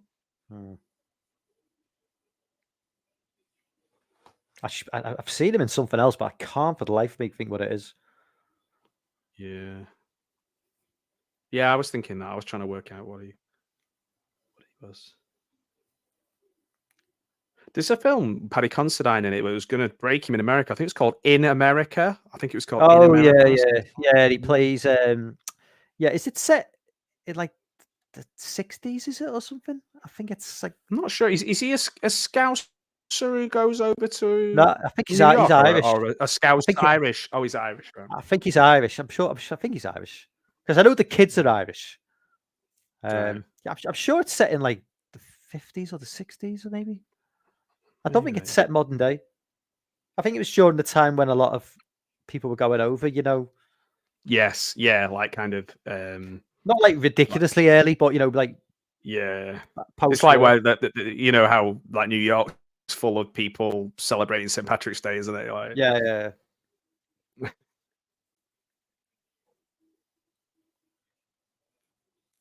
I literally was in Matlock the year before last on like a get together with a group of people, like friends that I hardly ever we see each other maybe once a year. We're in like a little farm, and I never even thought to try and find any of these places. Yeah, But then again, it's not kind of- exactly. I'm not sure I would get a nice feeling for going to watch. go to this. So, oh look, this is where they hung him. This is where they. Yeah. I've been to a few sort of like I've done like a bit of the American Werewolf in London stuff. Oh, Where where they cool. get where they get dropped off at the beginning. On the moors. It's actually on the like Welsh English Welsh border down by the name escapes me. Sort of down to the left of the Cotswolds. I can't remember the name of the town, but yeah, and obviously like the slaughtered lamb. Hey, backtrack. Yeah, the slaughtered lambs in Wales. It's in like a little Welsh village. It's not in Yorkshire.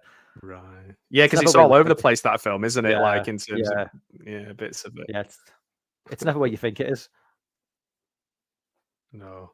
So this part at the end where it goes above, and they're obviously filming it. This is pre-drone and all that. So somebody they'll have to, I don't know how they'd have got all this footage, but it kind of does sort of show you. It zooms out, doesn't it, and shows you these little towns, these little, all this is going on in every town.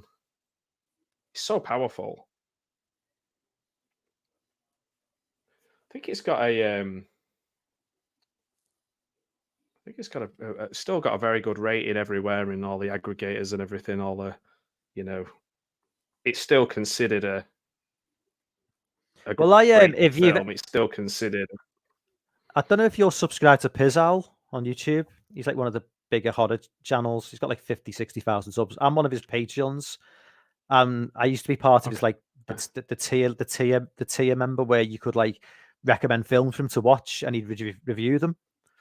And I recommended Dead Man's Shoes, and he'd never heard of it, and he raved about it. I'll send you the link to the review. Oh, I sent him a few. That'd be good. Yeah, because I sent 7.5 on IMDb. Yeah. So people. I sent him Dead Man's Shoes, Kill List, Wilderness, and another one. But he loved them because he's hardcore like horror movie fan. But a lot of these like sort of like low budget like British movies kind of pass a lot of the American guys by, and so it's like it's nice to be able to recommend. It's nice to recommend something that they've not seen because there's very little these guys haven't seen. A lot of these like horror guys are like serious about the movies and they've seen everything. So it's nice to try and find something that they haven't seen, and if they really love the movie as well. Yeah, I mean, that's why I think Host was such an outlier for me. Was like the Host kind of took off internationally, and it's just such a small British film group of people, similar to this film, where they just kind of got to. It's like it surprised people how well it did. It just kind of just matched the time, I guess, what was going on at the time. Yeah. So it got me back into being maybe open to watching a few more films that I probably wouldn't have done before. It was funny because. So go ahead. No, so I was just going to say, did you see the guy who directed Host? Did you see the next movie he made set around the pandemic? Dashcam. Fucking hated that movie. Oh, I hated that movie. Yeah. So terrible. When I interviewed, the whole reason I have this channel is because I interviewed Jed, who wrote both of those films, and when we were talking about Dashcam, obviously that main character, that girl. I said to him, it's really hard to get along with her as a character. Like she's really hard to get. Like you're almost challenging people to not like her. And he's like, totally. That's what we were doing. We almost wanted to go the complete, because they felt that Host was really accessible, and it was almost like, what's the most kind of difficult to get into, and in that sense they succeeded, because I'm with you. I found Dashcam not even on the same level as Host, and I didn't say that directly, but it just wasn't my cup of tea, let's put it that way. I'm sure there's some people loved it, but I think generally they didn't. She's an interesting character, but apparently she is kind of like that in real life. That's like kind of her, so it's more like almost like a fly on the wall, but just throw in some horror. But yeah, it's interesting. It's an interesting one that to go with, because then Rob Savage has gone off to Hollywood and done The Boogeyman, which I haven't seen, the Stephen King. It's not. So I don't It's know. not good. No, it's not good. No, I no, don't I think heard it's quite there's- slow. I don't think there was ever any hope for that film. You know, before Right. if you told me they're making the Boogeyman, a Stephen King adaptation, and it's like, I think this doesn't sound good. I mean, Right. Yeah, it's on my list. I've not seen it yet, but I feel like that group of people, particularly like Jed Shepherd's talking very much at the moment about kind of almost like getting that British horror films and not and doing it on our kind of what's the word, from our perspective and not having to go over to the US. But he does a lot. He works with Sam Raimi a lot and he works with other people, but he's not going to move out to the US and kind of do like Ben Wheatley and make the Meg 2 or do these kind of things. So it's interesting to see how it goes. Like we've got Amicus coming back, we've got Hammer coming back, but still it's on such a level. I don't know, man. It's just difficult. But then my thing is they're making these films, making films, Dead Man's Shoes, Host or whatever, Scent Maud. People seem to really like Censor as well.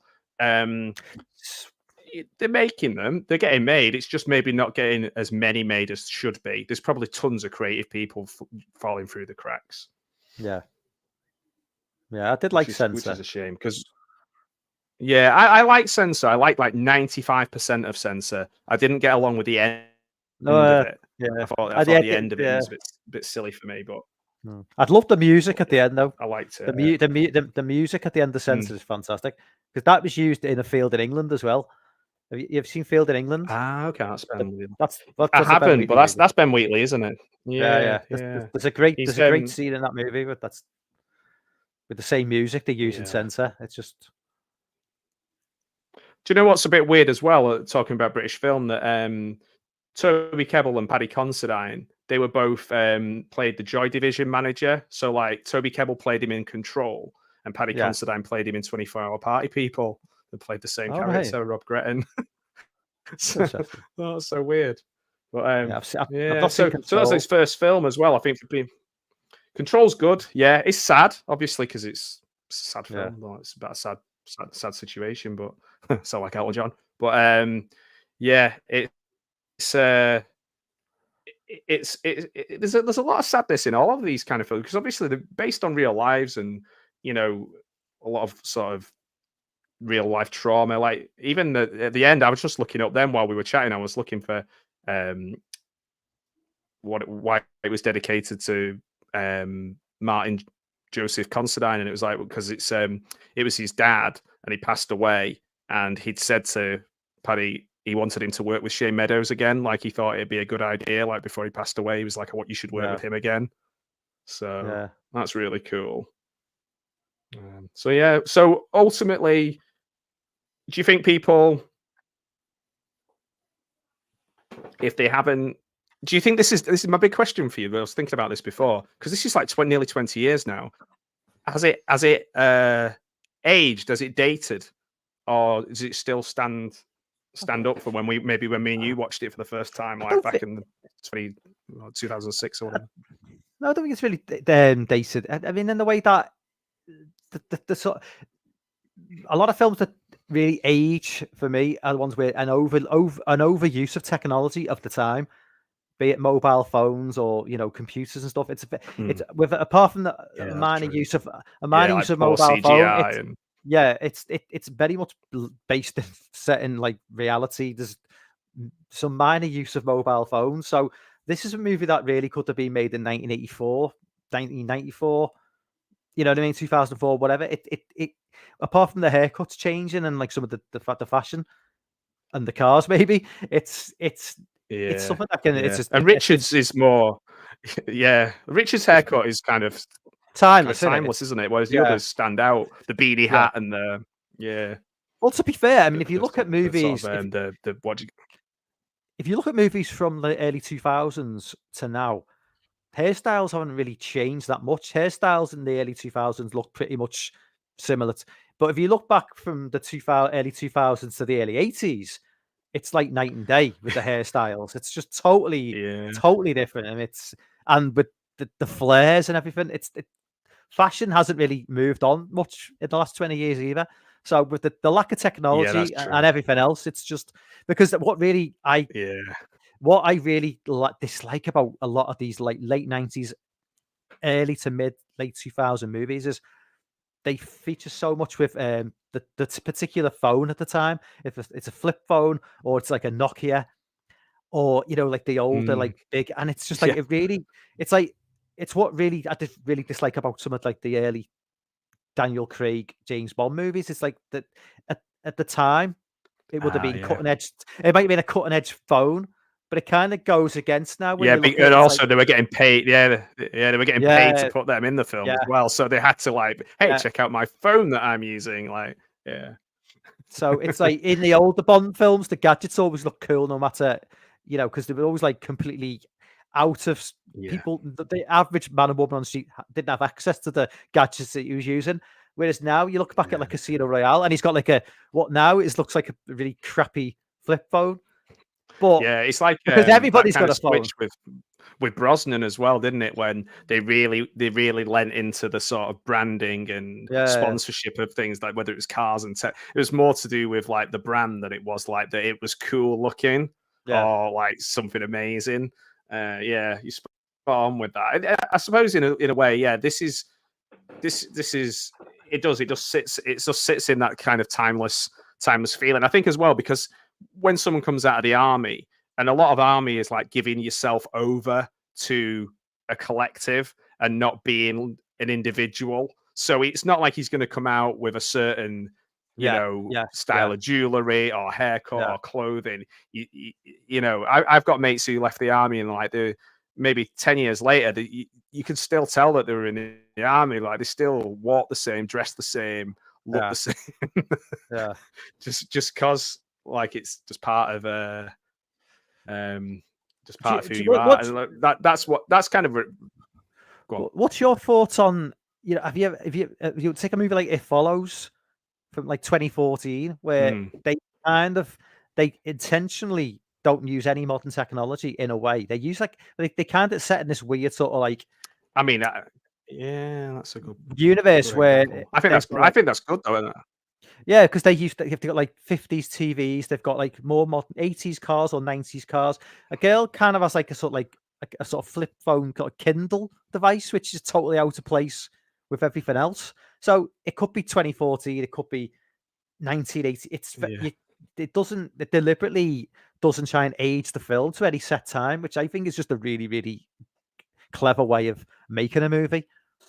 Don't overemphasize. I do. I agree. I think that's why you see so many things that they do throw it back to the 80s and 90s and stuff, because it is in a way, it's a kind of way of future proofing. But if you do want to make it completely timeless, maybe you take those things out and you don't give any reason or background or explain things away, or the internet's down that day or whatever it is, because I think film goers or like fans of films, we don't want every little thing explaining to us, or I certainly don't. Like I'm not asked if somebody tells me the 3 reasons why they can do this thing because this happened and this happened, and as long as it makes a little bit of sense, I'm happy to suspend disbelief as long as I'm having fun.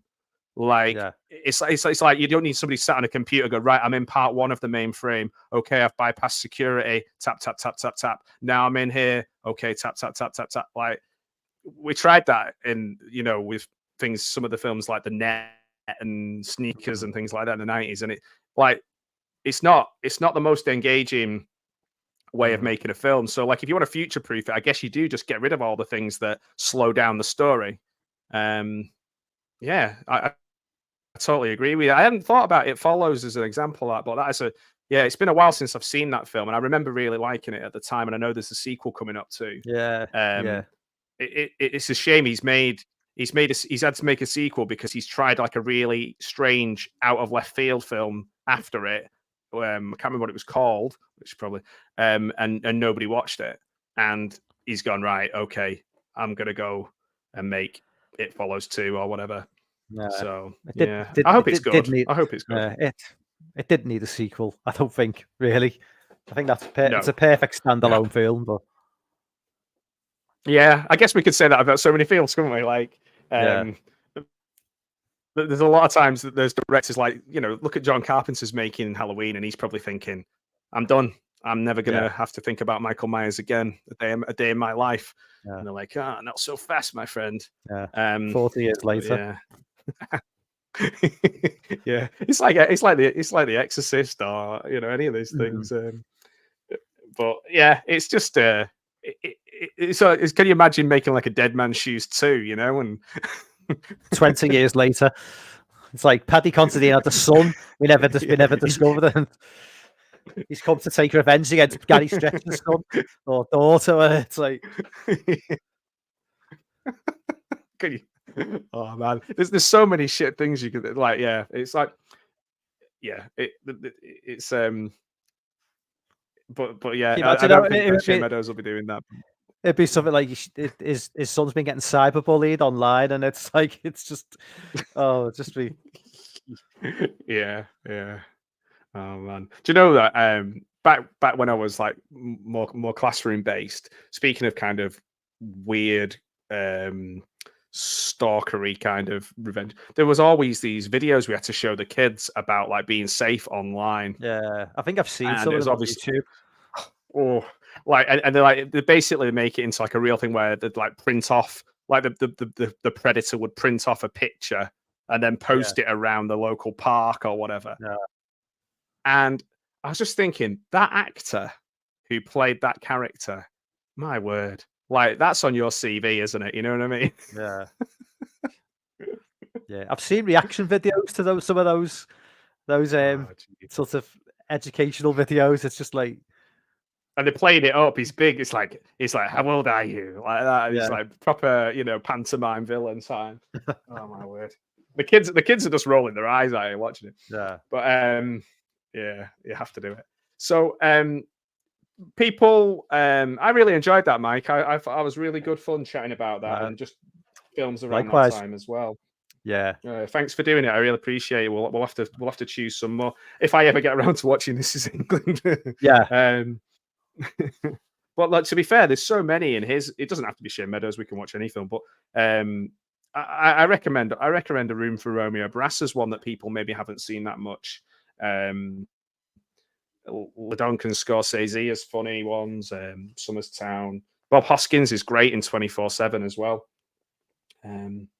So yeah, if people haven't seen it and maybe they want to watch it with us or go back and watch it from the beginning or just watch it in your own time, let us know in the comments and on Mike's channel, my channel. Check out Mike's channel.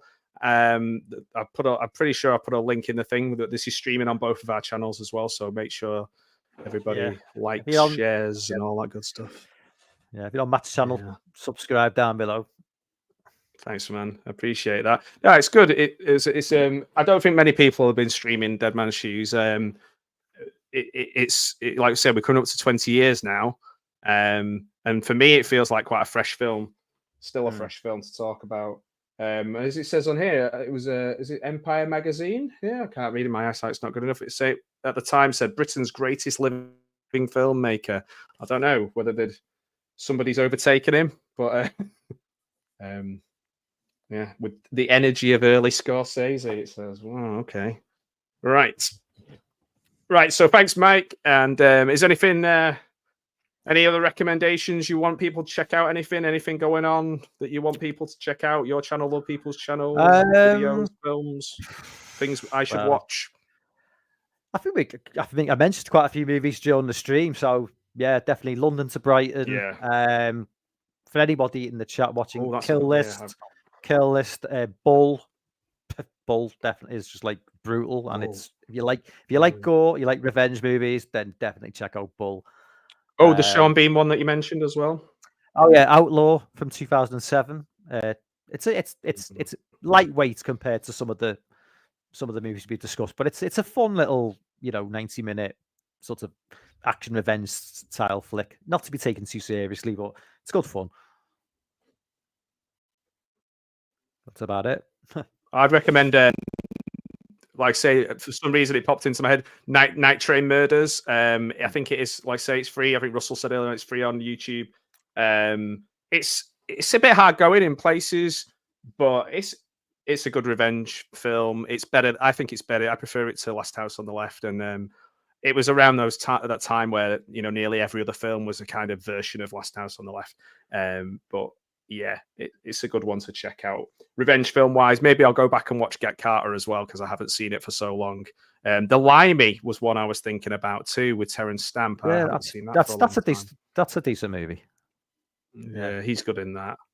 So I was just thinking about Terence Stamp, how this is completely digressing, but when he pops up in Star Wars, you can see the moment where he's like, "Oh man, I'm done with this." Like he's about halfway through in some of the stuff he has to say in the Star Wars, and you can see Terence Stamp just checking out. One thing. He's like, I think he's thinking. The one thing about the Limey that like really pissed me off a little bit is he doesn't really give off a very convincing like Cockney accent. He's meant to be like this East End gangster. And I went on this Wikipedia page and it said born Bethnal Green. I was like, too much time in the US, maybe. And he can't do a Cockney accent. I was like, okay. Yeah, he must have lost it. I suppose it's a bit like your man from what's he called? Clockwork Orange, isn't it?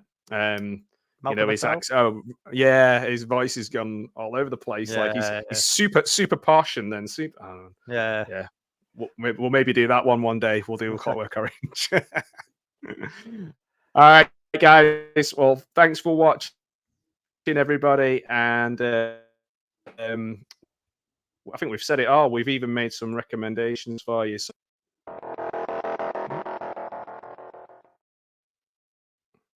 We've done it. Oh my word, it's so slow.